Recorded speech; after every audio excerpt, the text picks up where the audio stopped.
I've heard your question. I'm answering you. Yes. Thank you. I've heard your question. Let me answer you. We have Muslims saving the Jews in Bosnia. This is important information. You need to get out. Did you know that Muslims around the world protected hundreds of thousands of Jews from being killed by the Nazis? Protecting the Jews, wearing the niqab. Muslims would put this on the Jews. Let me speak, please. I'm in charge here. This was shocking here. The Serbian Chetnik has joined the Israeli army to participate in the genocide in Palestine and Gaza. This is the ISIS of the Serbian nation. It is. You want to crucify me because I say this was not. Don't forget, Bosnia had 4 well-documented crusades.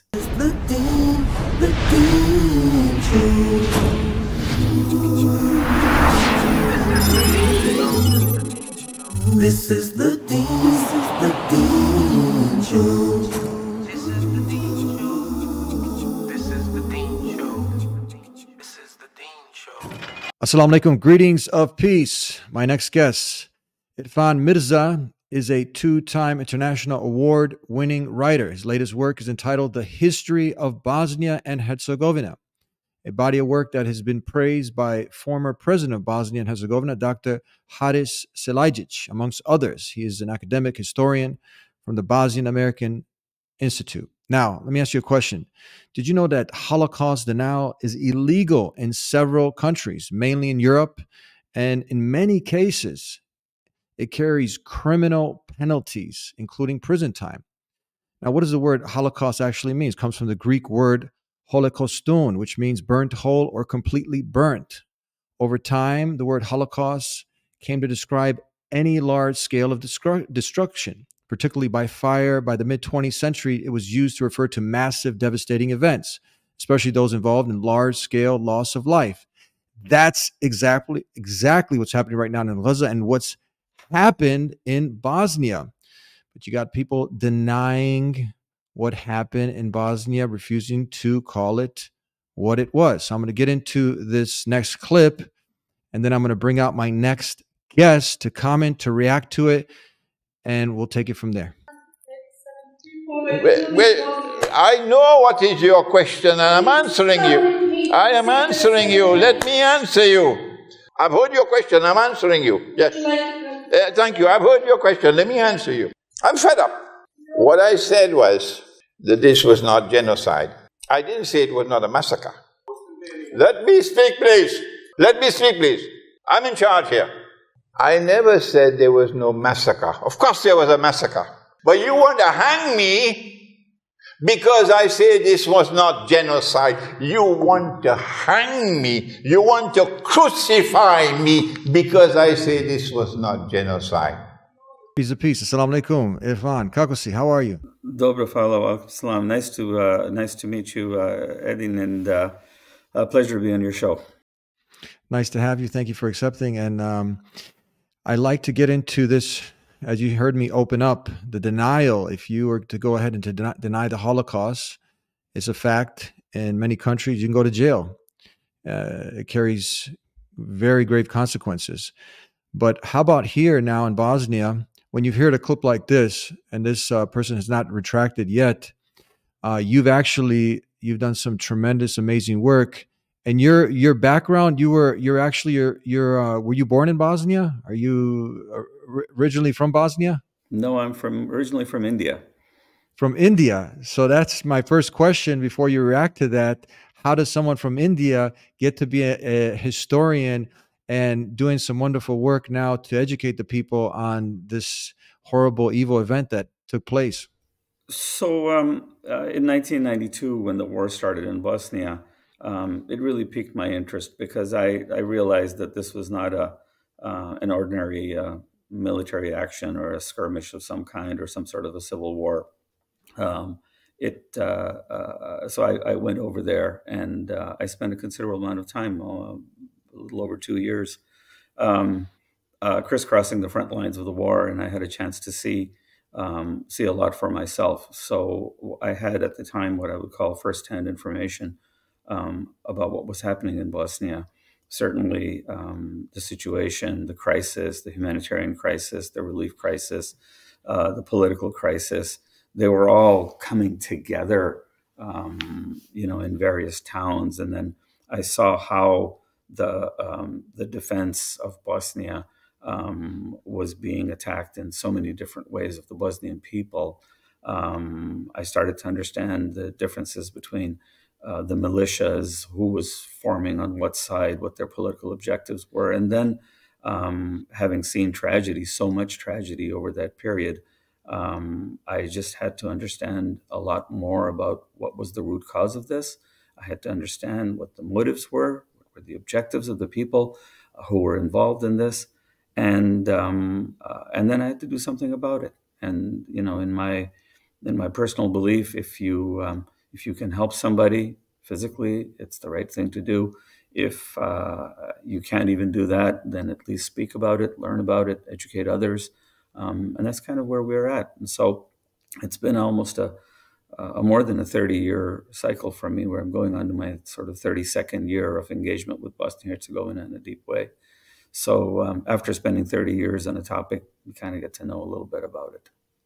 Absolutely. So the Imran Hosein, who mentions that they want to crucify me or hang me, or we don't want to do any of that. We just want to educate him, and others like him that might have this view that this didn't actually happen. It wasn't a genocide. How would you respond to that? Well, and the difference between saying it's a massacre versus the semantics here, trying to downgrade it, and what's the significance of downgrading it? So we have to keep in mind that the phrase genocide, the word genocide, has been very clearly defined by United Nations convention that was drafted in the late 1940s by Raphael Lemkin. He was an attorney in the U.S., and after the Holocaust, he felt that the United Nations needed to have a convention, at least on genocide, so that we could understand it and that we had a legal definition for it. So today, genocide is used in many ways. There is an entire framework, if you want to call it that, to understand it. Courts apply this framework very, very judiciously, meaning that they follow a very disciplined set of interrogations to determine what constitutes genocide. And in the case of Bosnia-Herzegovina, there are 25,000 pages, literally 25,000 pages of testimony in a single trial, in the trial of Radovan Karadzic alone, that point to the commitment of genocide. There are cases from Doboj, from Žepa, from in Germany, in so many different situations where genocide was clearly identified, not just in Srebrenica, but also in other places in Bosnia-Herzegovina. My view and interpretation of the Genocide Convention is that all of Bosnia was facing genocide, and all Bosniak people were facing genocide during that war, from the outset all the way through to the Dayton Peace Agreement that was signed late in 1995. Now, why was it, when you say that all, but why was it restricted just to Srebrenica? So the legal definition in the International Court was heavily focused on Srebrenica. I don't think it's fair to say that it was just restricted to Srebrenica. It was focused on Srebrenica because we had the strongest amount of evidence and testimony that came from there. Perhaps Srebrenica, you could call it as the capstone of what the Chetniks had done over the course of the war in Bosnia-Herzegovina.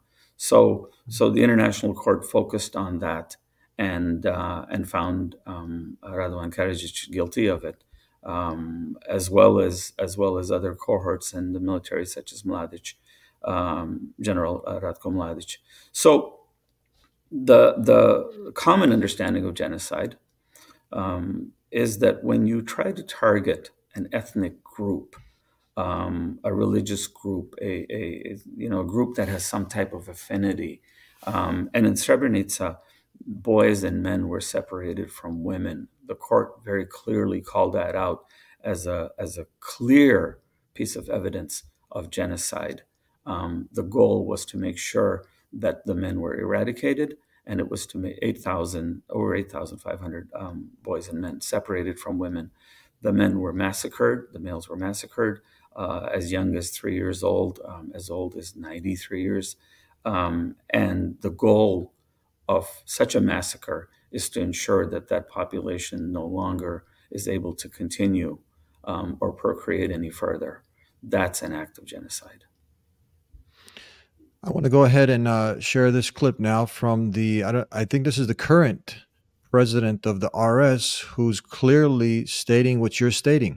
Tako je. Ja znam savršeno dobro šta je bilo. Bio je genocid u Srebrenici. To je presudio sud u Hagu. I to je nesporna pravna činjenica. You know who this person is, correct? Yeah, it is. It's Milorad Dodik. Yeah. So you heard what he said. This is undeniable. This was a genocide, correct? But then if someone go ahead. What were you going to say? No, that was it. I'm listening. Yeah. Go ahead.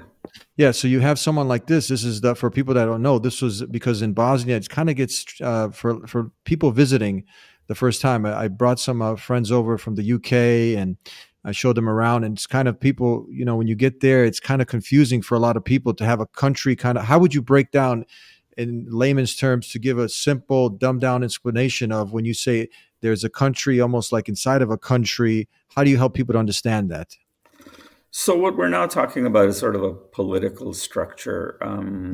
One of the compromises that was made during the Dayton peace process from all sides was that Bosnia's sovereignty was protected by Dayton, Bosnia as a sort of a federal state.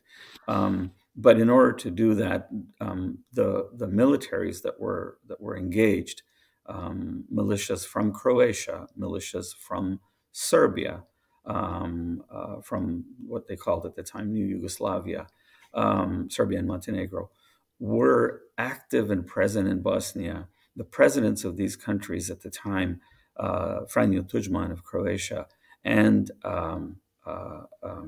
Slobodan Milošević of Serbia, were both actively responsible for military intervention and support of militias in Bosnia and Herzegovina. So in order to strike a peace deal to end the war, the negotiating team that Bill Clinton, U.S. President Bill Clinton had sent, had to come up with compromises that would give autonomy or some degree of power to the forces, the military forces that were there. Now, in a peace deal, military really can't have authority because you end up with militarism or military rule. So what they did is they developed these sort of civilian proxies that would then influence the militias. And those civilian proxies then formed this entity structure that you're trying to describe, which is a country within a country. RS is not a country.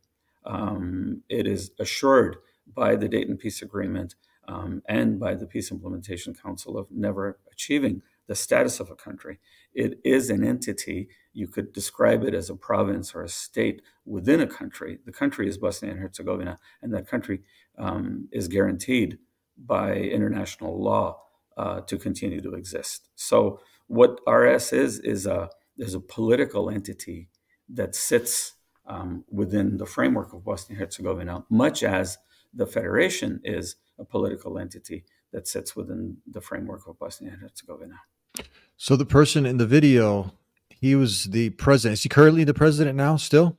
No, he was the president of Republika Srpska, correct. So at that time when this clip came out, he was here very lucidly stating that this was what we're talking about very clearly. Later he came and he took back his statement. Is that right?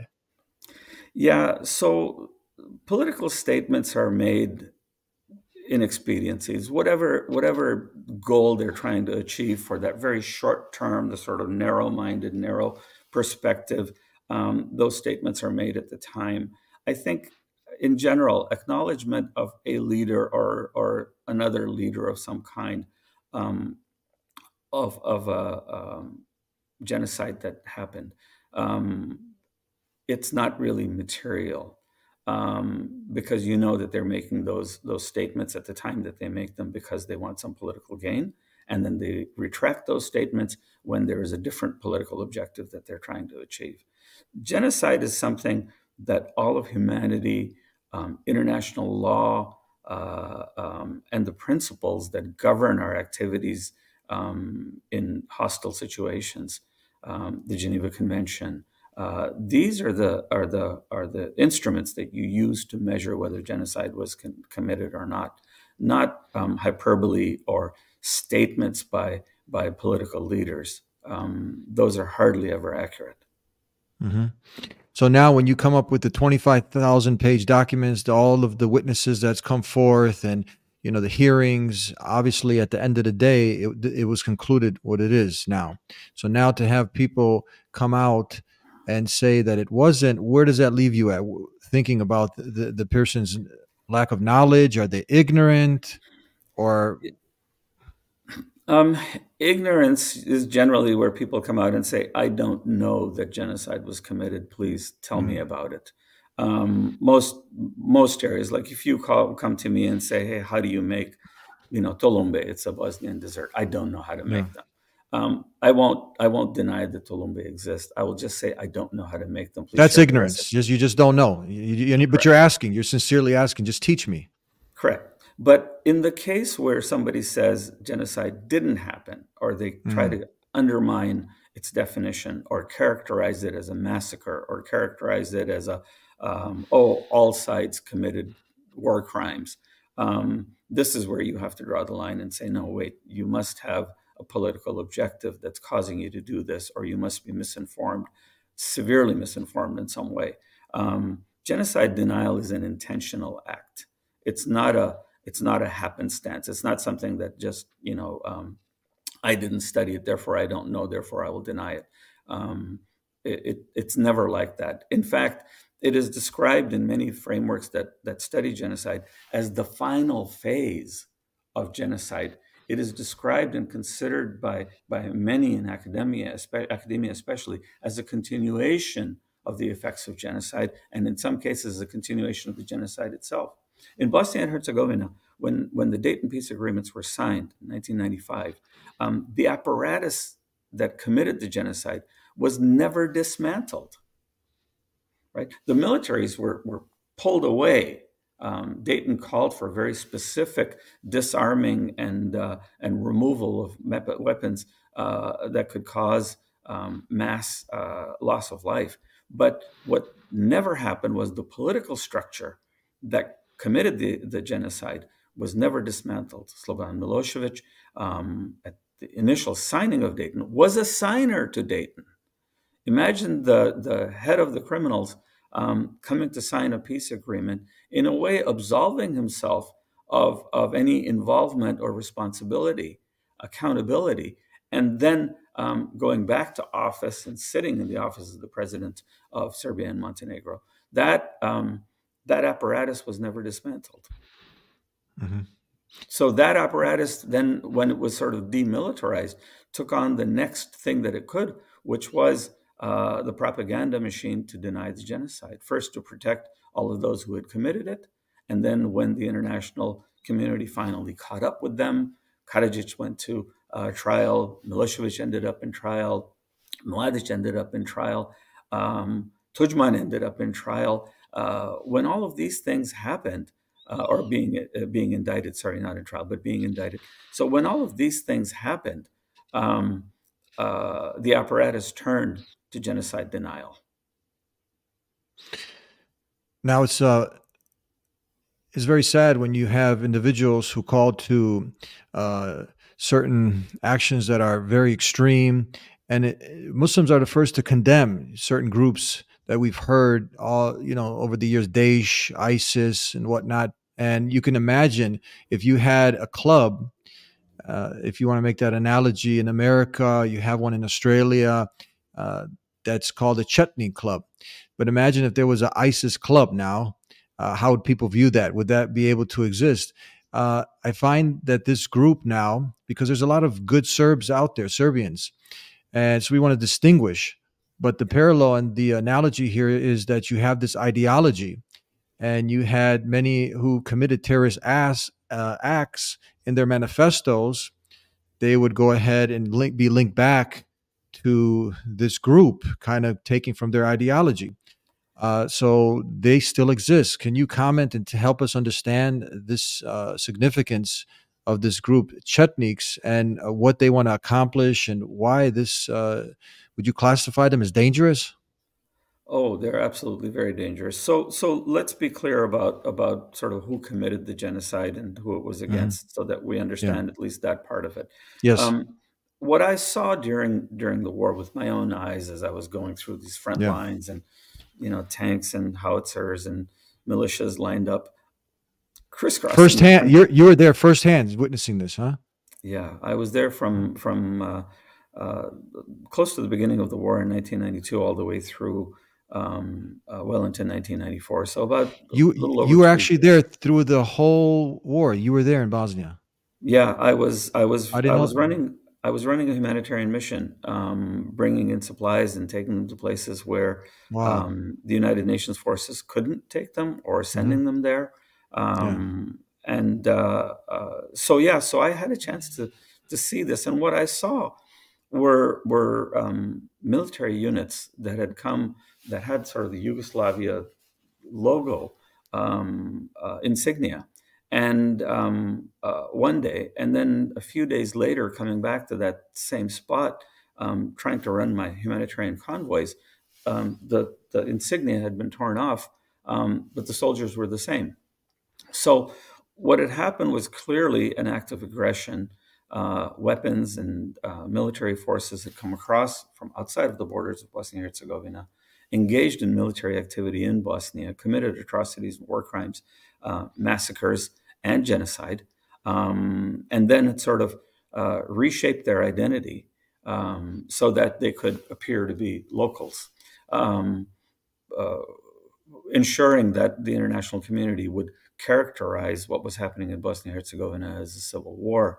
Serbia wanted to keep its hands clean in some way, but it didn't stop it or prevent it from continuing to supply weapons, military leadership, direction, and soldiers, feeding them into Bosnia, moving them from the former JNA, which was the Yugoslav People's Army, from places such as Montenegro into key positions around Sarajevo, in Podrinja, all the way to Prijedor, Tomašica, the massacre that was committed there, another act of genocide in the municipalities around Prijedor.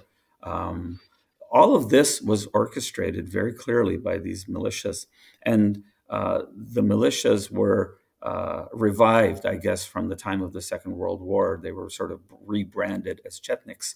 Um, that's not inclusive of all Serbian people. There are many Serb victims in Bosnia and Herzegovina who died and were massacred at the hands of Chetniks. There are many what they call today Croats or Catholics in Bosnia and Herzegovina who were extirpated, who were also part of the ethnic cleansing that took place in Bosnia and Herzegovina. And obviously there were Muslims or Bosniaks who were the primary target of Chetnik activity. Chetniks had two goals. One goal was to commit genocide, meaning ethnically cleanse and extirpate, eradicate, biological extinction of the Muslim populations. The other goal that they had was a political goal, which was to divide Bosnia and Herzegovina so that there could be one component of it that would go to become a part of Greater Serbia. And as that goal formed, Croatian President Franjo Tuđman had relatively the same idea to take parts of Bosnia and Herzegovina and annex it for Croatia. So there were two primary goals that were being chased after. And the Chetniks were very clear in both of those, in that they wanted to commit genocide against the Bosniaks. And then the second one was that they wanted the territory of Bosnia and Herzegovina so that it could be controlled and integrated as part of Greater Serbia. Those two goals today continue. They have persisted. The Chetnik apparatus that committed these goals, the genocide and trying to divide Bosnia and Herzegovina, continues to this day to do the same thing. So here we are, 30 days, Eddie, past the 30 years past the war. And we still see very strong influences, as you say, from different clubs, unfortunately, all over the world, continuing to sort of bite away and gnaw away at the sovereignty of Bosnia and Herzegovina, and indirectly threatening the biological existence of the Bosniak people. To this day, it continues, sadly. So, if anything was going to erupt, it erupts from this group. Which is this a fair analogy to make? This is the ISIS of the Serbian nation. It is that way. Politics have a very strong influence on all of these sort of groups. There are political objectives that Serbia today is trying to achieve. It's balancing itself between an alliance with Russia and an economic dependency on Europe. That political outcome that it's trying to achieve gives it incentive, I guess is the best way of putting it, to continue to undermine the sovereignty of Bosnia and Herzegovina, at least through its rhetoric, if not through political and diplomatic means. Don't forget, Serbia and Croatia were Bosnia's enemies during the war. These two nation states, and today they are Bosnia's largest trading partners. So there's a dichotomy and a balancing act that Bosnia has to maintain in order to retain its economic viability, and at the same time, it continues to feel the pressures and the threats of these apparatuses that were set up both in Serbia as well as in Croatia to undermine its sovereignty. That apparatus has never been dismantled. How much does religion play a role with the Chetniks? So, religion is something that you can have as a shroud that you can put on. It's an appearance. You can go to church and you can have, all of the ritualistic components of religion. And then there's what's in your heart, what's in your faith, what's in your belief system, and what you do. Three different things probably. And so when you say religion, look, there was a point when the Orthodox Church and the Patriarch had actually blessed the Serbian troops, the Chetnik troops, as they were going into Bosnia and Herzegovina to commit the genocide. I don't believe that's an act of faith. I think it's a ritual, and I think it had a political outcome that was certainly achieved. In order to commit genocide, you've got to convince a massive number of people to go and do this horrific acts of massacres and crimes against humanity, crimes that we call crimes against humanity. You have to empower them and psychologically brainwash them into going and doing these kinds of things. It's not in human nature to be this cruel, the degree of cruelty that it takes to commit genocide. And so that massive brainwashing, and one of the components of it was the blessing of the church to say that you're off to go and do a good thing. So we saw that. But if you ask me, is it in the Orthodox belief or the Orthodox Christian belief or the Catholic belief that Muslims need to be wiped out from Bosnia and Herzegovina or Bosniaks or from the face of the planet? No, I don't believe the doctrine of the faith calls for that. The faiths are relatively benevolent.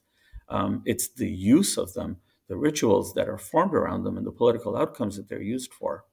Don't forget, Bosnia had 4 well-documented crusades carried out against it in medieval times. Some historians count as many as 11 crusades carried out against it. And these were led by religious initiatives coming out of the Vatican. So faith has been hijacked. It's been used. It's been used by these terrorist organizations that you describe them to rain mass terror. It's just another tool that they use, in addition to guns, in addition to propaganda. So to say that religion had a role in it as a doctrine, I don't think so. But in the practice, absolutely, it was hijacked and it was used for malicious purposes. I don't know if you got a chance to see, maybe not, the interview I did. If someone ever shared it with you, I actually went to Republika Srpska, and I sat with Chetnik priest, who was there, and he was someone who was higher up in the military, and I had a conversation with him, and I was bringing these points to light that if you're a priest, you should be preaching what Jesus, according to the Bible, is saying, to love your enemy, to love your neighbor, to turn the other cheek. What happened to that? And so he had a good conversation, but he didn't really have much of a response to that. He kind of went in circles. But I think this is what you exactly said, the hijacking, because if you want to be expounding now that Jesus is the epitome of love, of the Prince of Peace, what happened to him there in Bosnia? Yeah. So, yeah, it's an interesting point. There's a small historical anecdote that I do want to share. Please do. Back in the 12th century, in the time of what Bosnians call Od Kulen Bana I Dobri Dana, what that literally means is from the time of Kulen Ban and the good days, or we might take some liberal definition of it, interpretation, and say the good old days, the good old days of Kulen Ban. Those days are remembered in history and well documented by historians as perhaps Bosnia's golden era, and we attribute a lot of that golden era to Kulen Ban's foresight and his insight, and how he at age 16 took the helm of a nation that was crumbling and falling apart amid forces and enemies that wanted to destroy it. But the reality of it is that the original followers of Jesus, this message of peace that you're talking about, the Prince of Peace and compassion, that message from the time of Jesus had actually reached a group of a religious sect called the Bogomili. And Bogomili in Bulgaria were being persecuted simply because they were preaching this message of peace. And they took refuge in Bosnia and Herzegovina in the time of Kulen Ban. And that brought about the wrath of several popes, Pope Nicholas, Pope Alexander, Pope Innocent III, against Bosnia and Herzegovina to launch crusades to clean out sort of what they call these heretics. The only sort of heresy that they practiced was that they didn't adhere or follow the leadership of the church. They followed Jesus and his teachings as best as they understood them and knew them. And Bosnia was one of the last places on the planet where the followers of Jesus' original teachings found refuge, and Kulen Ban protected them. So now we come to talk about the Christians in Bosnia and Herzegovina, sort of divided in that period in the 11th to 12th centuries between the East and the West, the schism that occurred between in the Roman Empire, for creating the formation of the Catholic Church and the Orthodox Church. Both are steeped in Jesus' teachings of peace. Sadly, those teachings were cast aside during this war, and political motives took over. So, very clear as to what happened there. I like what you put. They were cast aside. They were forgotten. They were totally, like, we took that part out of the Bible. It doesn't exist, but this is very important. I love this point that you made, the Bogomils. I mean, the true followers of Jesus who believed in only one God, worshiped God like Jesus did. This was preserved now, and you have it there. And the Bosnians ended up accepting this message of pure monotheism there. That was practiced by the Bogomils. They accepted Islam, and they were persecuted. So you can say the Muslim Bosnians, they are the ones who are holding on to the true teachings of Jesus, peace be upon him. And that's why the persecution has continued to go on. I want a couple more points before we conclude. I want to show you this. When I brought some guests over from the UK, and I shared some of the things that are happening, got some history lesson. Then we did a reaction video, and I want to let you hear this song. To me, it was very shocking. There was some old songs, and then there's a new song that went viral. So we reacted to it, and I want you to go ahead and react to it. To me, I was shocked when I heard this. many of the Bosnians there, and I had an interview with a professor from the university, Professor Ahmed, and he was saying this is pretty much normal. They kind of got desensitized to some of these songs. This professor was telling me that he heard on another popular radio station something similar, not this exact same song. So I want to get your reaction to this. Did either. I was born where there were no mosques, and I've hated Muslims ever since. I was born. Yeah, keep translating for yeah. Do you think you won't take Bosnia and Herzegovina into hell and Muslims maybe into extinction?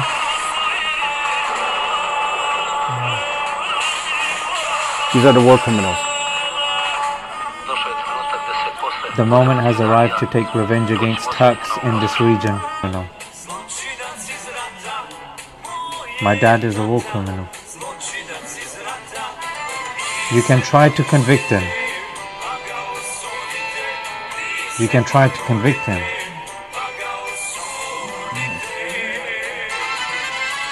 No one has the balls to take him to court. No one has the balls to take him to court.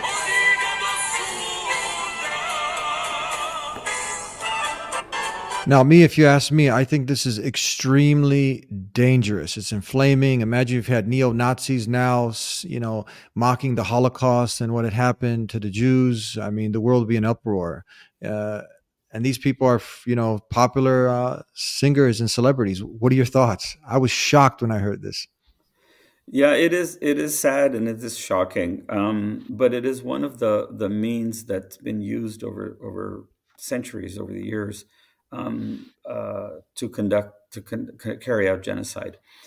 As I said earlier, the apparatus that committed this wasn't just military. There was a propaganda machine behind it. There was Milosevic and his fomenting the masses to hate Muslims. He played on the trope of the Kosovo Polje and the Ottoman Empire and the massacre, the beating that the Serbs had taken in that military conflict against the Ottomans. I think all of those tropes, as they're called, these memes and themes, are massively fed to the population to foment hatred. And at the same time, war criminals are glorified. In that last song you played, that my father is a war criminal. They want to bring him to court and try to bring him to court if you can. You understood it without the translation being said, right? You understood it because you speak Bosnian. You understood what. Yeah. Have you ever heard this song before? No, not the one about the father. That's the first one for me. It's the first time I've heard it. So, but these songs were part of the culture, and are being part of the culture. Yeah. Wow. Since the Second World War, many of them were formed. You showed images and pictures from the time of the Second World War when the Chetniks had first formed under Draža Mihailović. The Drina River during the Second World War was flowing with Bosnian blood. People were beheaded and thrown into the river, sadly. That cultural aspect of genocide carried itself all the way through, was revived by Milosevic in a very powerful and destructive way, and it continues today because we don't have a law that across Europe and internationally forbids or prohibits the denial of the Bosnian genocide. It's time that law is enacted. It's time that communities of good conscience, nations, and the United Nations embrace something like this, and the powers that sit in the Security Council have to come to their senses to no longer veto these kinds of resolutions when they're brought up. This is the only way that we're going to prevent this culture from continuing to sort of foment and grow the apparatus that committed this genocide. So that's what it's sadly all about. And children are being fed this, which makes it really dangerous. Yeah, that's why when we open up the show, when you have an influential figure like the figure that we showed, that hopefully this can get to him and he can shift his and retract his the wrong position that he's taken. Let me get your reaction here. This was shocking here. The Serbian Chetnik has joined the Israeli army to participate in the genocide in Palestine and Gaza. The Chetniks were an ultra-Serbian nationalist militia who had committed horrific crimes against the Bosnian Muslims in the Balkans during the World War II, War of the 1940s and 1990s. The relationship between Israel and Serbia goes back to 1990s. Israel not only provided them with weapons and ammunition, many Israeli volunteered in Serb forces in their aggression against Kosovo. Mossad reportedly armed and funded Serbian. What do you think when you see this? Well, I mean, look, right now what's happening over there is a very, very complex and difficult situation that cannot be expressed in a meme or in a soundbite. These sort of images that you're seeing of propaganda of one kind or another, trying to create correlations between wars and between genocides and so on. They're not simple matters. You cannot describe them in a meme or in a text message of 160 SMS characters. They require really deep understanding of what's happening. And yeah, there are political motivations. When people are motivated politically, when they are brainwashed, when they're massively inundated with culture that calls for the destruction of a particular group of people or vilifies or demonizes a population, these are going to be the outcomes. We saw this during the Second World War. We saw it during the Bosnian genocide. We see it today in the Russia-Ukraine war, and we see it in Israel-Palestine. It's a really sad state of affairs when it comes to that, but this is how motivations encourage people to do things that are horrific. And these kinds of memes that call for the destruction or that imply hatred, they're really bad, and they end up fueling others to do the same. We need to take every precaution to make sure that they don't happen, and when they do, we need to call them out. Mm-hmm. What do you think, with all your experience? You were there during the war in Bosnia. You were there during the genocide. You experienced firsthand. What do you think? For me speaking, I just came from my trip, speaking to different academics and people from there. They're thinking that this can potentially be the next Gaza. Not if, but when. What do you think? You mean the denial of genocide in Bosnia and Herzegovina? Yeah, another what happened in the early 90s happening or worse if groups like the Chetniks, if they have their way, if they're not, as we as a collective humanity, a force to, just like the way, we come up, and as Muslims, people who are claiming hijacking Islam, Daesh, and these extreme groups, Muslims be the first ones to come up. We need good Serbian people. We need people who want to live together in peace to come out and to, within their own, to dig out these evil groups who are inciting hate and violence and possibly another genocide happening. I believe, and I choose to continue to believe, that there are good people everywhere, and that their intentions are to try to do good. One of the things that we as an international community, and certainly our leaders, our nation leaders, can do is they can start disincenting destructive outcomes. When you take away the incentive, the sort of carrot that dangles in front, the carrot that, a segment of Bosnia can be carved out, and then the carrot of Greater Serbia being formed, or a part of Herzegovina being annexed into Croatia. When you take away those incentives, then the population has to sort of react differently. That's where you enable those people that have good intentions to come into positions of leadership, to come into positions of influence and start influencing the masses. And that's how you're able to sort of contain or corral these apparatuses that have been formed over centuries, and this culture that's been sort of growing under everybody's radar, this culture of destruction, mass destruction, this culture of genocide, that's how you end up dispelling that. But we haven't taken the first step, which is dispelling the political incentive, like taking that motivation away from those political forces. So that's one of the things that Dayton has tried to do, but it has almost never been enforced. So sadly, we end up looking at Dayton and saying, well, it's a failed instrument of peace. Its primary goal was to make sure that they don't shoot at each other, and it certainly has achieved that over 30 years.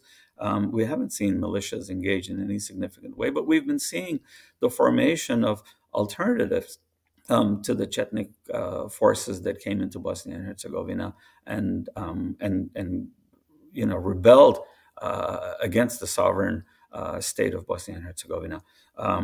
Those alternatives need to be quelled and they need to be managed. They're not.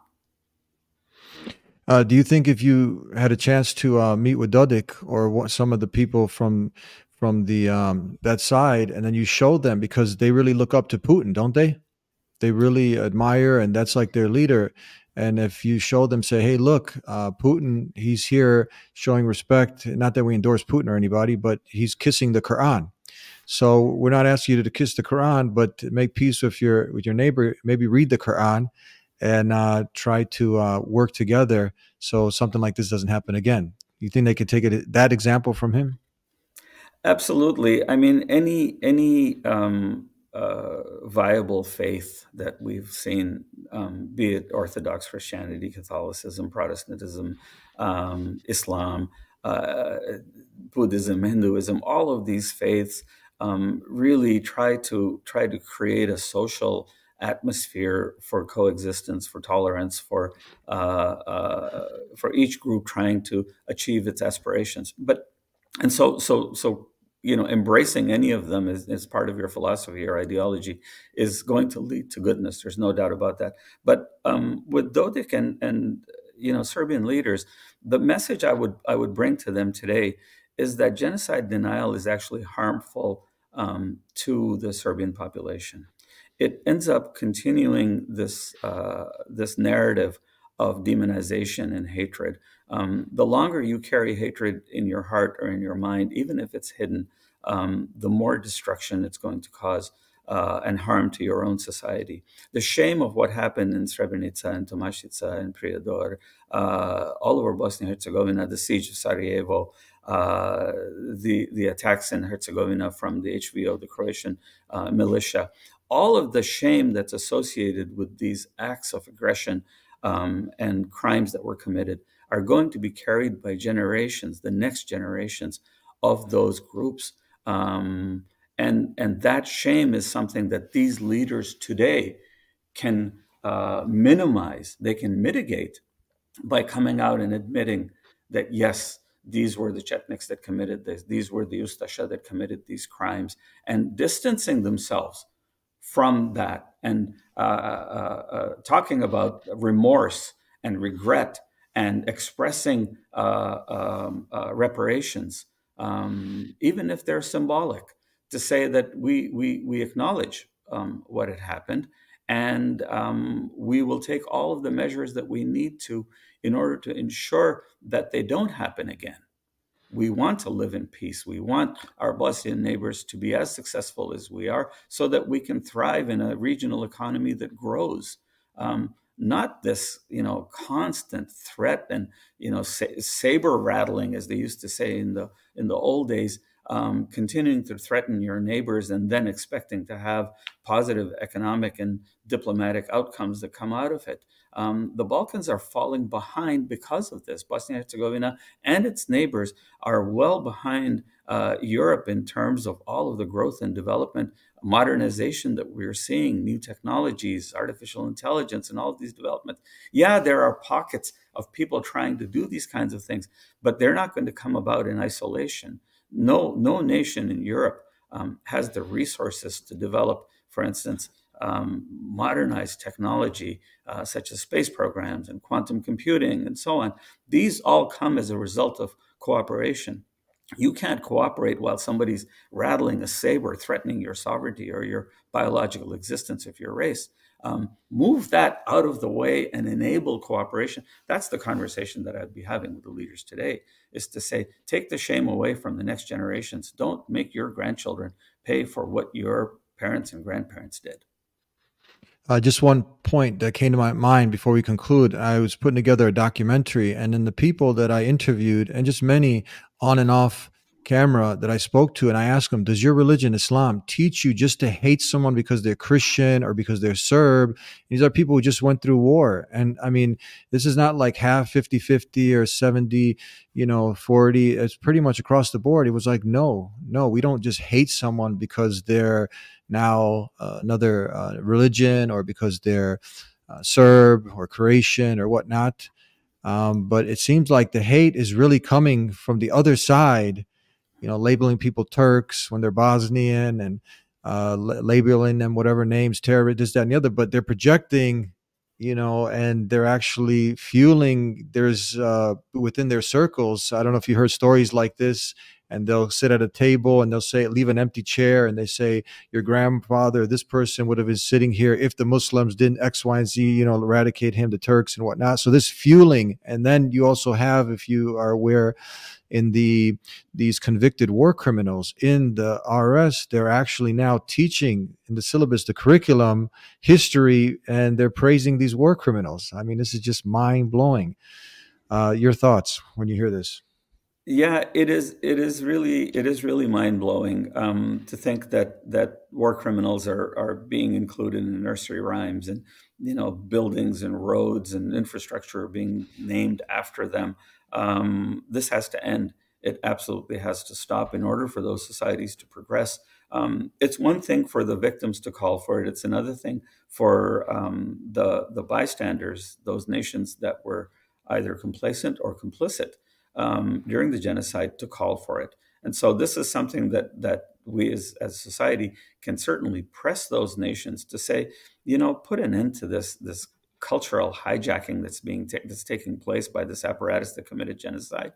And all of these cultural misgivings, the songs that are being played and that are being written and that are being popularized, the glorifying of war criminals, glamorizing of people that have committed uncountable atrocities that are so horrific. I think all of that needs to come to an end, and certainly faith can play a much stronger role in it, and all churches and mosques leaders can play a much stronger role in it. The church and the mosque, the faith, is the moral compass of society, and if that moral compass isn't pointing in the right direction, and the leaders that hold that moral compass aren't continuing to tend to their flock, as Jesus would say, the flock of congregation, the masses that follow that faith, it is the obligation of those leaders. Then those leaders have failed. They've failed in their mission, their purpose, their faith, their commitment to their God. They have failed in their commitment to their people and their followers. It's time for accountability. And I think as a society, we can start holding church leaders accountable for ensuring that the moral compass is pointing in the right direction, and that their masses are trying to understand that moral compass and the direction that they should be going in. It's certainly not glamorizing war criminals. And when you mentioned church, what came to mind to go ahead and just affirm what I had been saying is that, if Muslims really hated and had these teachings of just, hate them because they're Christian, those 600 plus churches that are still standing in Bosnia after the war, can you testify to that? That they weren't touched, but mosques were just, they were just leveled to the ground. I mean, this is a standing evidence. This is an evidence, to really show, the teachings of Islam that, preserve these churches. Look, no faith calls for massive destruction of religious artifacts and sites.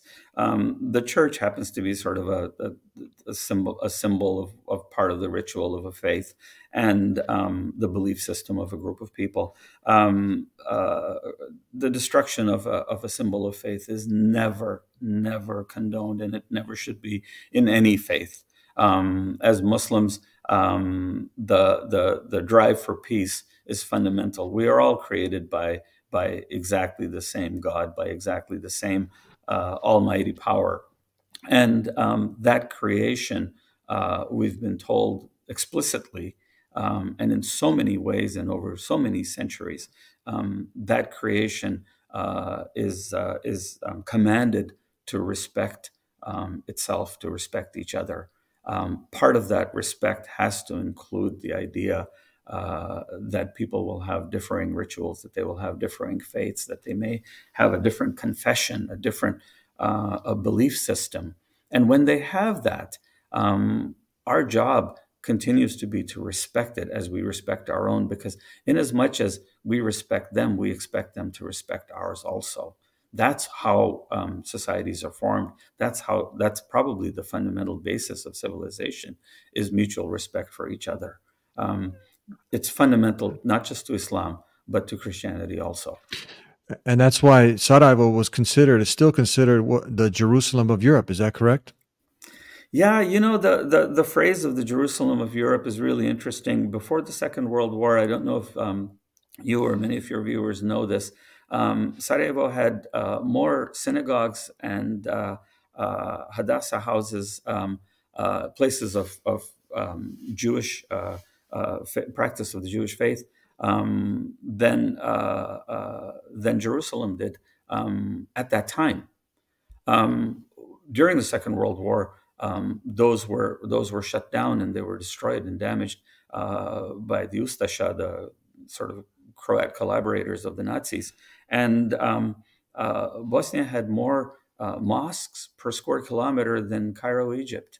When you start thinking about this melting pot of Orthodox and Catholic and Islam, Muslim churches, mosques, and Jewish synagogues, you see this incredible mosaic, probably one of the richest mosaics on the planet. And over the centuries and over the years, sadly, that mosaic has been wiped out, destroyed, continually hammered, and fires fueled around it to break it up into something that today Bosnians have, during that last war, preserved with 100,000 of their lives. I was in Sarajevo when the Vijećnica was bombed. That night, I was there, and I was sitting in my room in the Holiday Hotel with my video camera, complete shock, because I couldn't imagine that a library was being bombed and shelled with incendiary grenades. They set the place on fire, and when the professors, the teachers, the academics, and the firefighters and the custodians of that place ran in to try to save, 15 million manuscripts were housed in this building, and they were all set ablaze by the Chetniks. When they tried to save these and bring them out, snipers sat in the hills on top and in tops of apartment buildings and started shooting at the people who were just trying to save manuscripts. The Vijećnica had one of the largest collections of Hellenic illuminated art in all of Europe. It's destroyed. The loss was massive of culture and history. So the attack in Bosnia-Herzegovina tried to completely level this very rich fabric of multiculturalism, multi-religious coexistence and peaceful existence that had happened.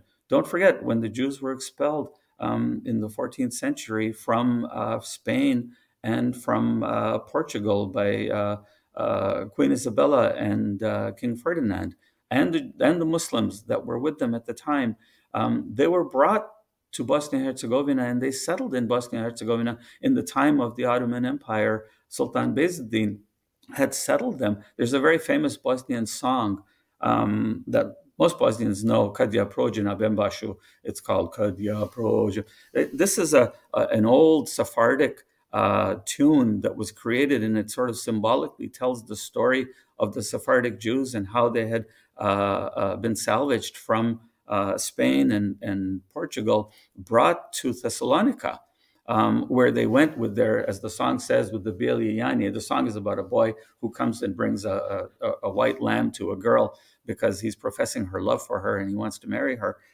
This is symbolically the Jews coming and trying to be settled in Thessalonica. And when they were kicked out of Thessalonica, They came to Bosnia and Herzegovina, and they thrived there as a community for centuries, commingled and coexisted. And that was wiped out during the Second World War, much as the Muslim coexistence and tolerance was attempted to be wiped out during the War of the 1992s and the genocide across Bosnia and Herzegovina. Well, you just dispelled the myth that Islam teaches Muslims to just hate Jews when you have the Muslims who are taking in Jews, saving the Jews in Muslim land there in Bosnia. Very interesting. This conversation has inspired me somewhere down the line to write a book. I'm going to call it Religion Hijacked. I really believe that this is our conversation inspired you to that. Very nice. Good. I think it has. And maybe this is the place for me to put my foot in my mouth and say, one day I'm going to write this book. What you're describing. This history is very important. The Bogomils, you know, the how they came to accepting Islam, this history of Muslims saving the Jews in Bosnia. This is important information. You need to get out. Did you know that Muslims around the world protected hundreds of thousands of Jews from being killed by the Nazis? You had Muslims here in Sarajevo, in Bosnia, that they were actually helping. Talk to about that history. They were helping to save the Jews, also, going to the extent of even putting them in the niqab or in the Islamic dress. Is that? Yes. During the World War II, the Muslims and the Bosniaks people in Sarajevo, in the whole of Bosnia and Herzegovina, are protecting the Jews, like wearing the niqab, wearing the especially niqab. Yeah. Was they would put on the Jewish, and Muslims would put this on the Jews. On this way, the helping to not kill the secretary. To hide the Jews. Hide in his house. Yes. Yeah, I think the description of how the Jews. There is a wonderful book that was written. It's by Geraldine Brooks. It's called The People of the Book, and it sort of tells the story of the Sarajevo Haggadah and how this book is from the 13th and 14th century. The Haggadah. The Haggadah. It was preserved during the Second World War by an imam who took it to a mosque and hid it among the Qurans, because while the Nazis were looking for Jewish literature to burn it and eradicate it, they wouldn't find it because this was hidden among Islamic books. And then when the war was over, the imam brought it and presented it back to, I think it was the museum at the time. The man's name was Dervish Korkut. He was the assistant deputy director, I think was his title, of the museum that had the Haggadah. He actually hid the book in the nape of his pants, and he put his jacket over his body, and he buttoned it up. And he went downstairs and he met with the Nazi colonel that had come for the Haggadah to destroy it. And he said, look, he lied. He said the book has been taken by another officer of the Third Reich. And then he drove in his car and he took it up to a mountain village and gave it to the imam for safekeeping. So my point is that there are exemplary narratives that come out of our history that we can look at and talk about how beautiful and wonderful life is when faiths collaborate, when people collaborate and protect each other. That's what civilization is all about. Mm-hmm. Thank you very much. It was nice talking with you here. Spend some time with you. Appreciate it. Inshallah, we maybe one day see each other in Bosnia. Looking forward to it. Thank you so much for the opportunity to speak. And if I've said anything that offended anybody, I apologize. But I truly believe that peace is possible. We just need to work hard at it. Yes, let's make the peace happen. Thank you. Salam alaikum. Thank you so much, Salam. Thank you. I cannot leave without giving you a gift. If you're not yet Muslim and you're tuning in to see what these Muslims are talking about and you like a free copy of the Quran, go ahead and visit TheDeenshow.com. We'll take care of the postage and everything and get it delivered to you. And if you still have some questions about Islam, call us at 1-800-662-4752. We'll see you next time. Until then, peace be with you. Assalamu alaikum. And if you like this episode of The Deen Show, like this video, share this video far and wide, and support us on our Patreon page so we can continue this work. Thank you for tuning in. Peace be with you. Assalamu alaikum.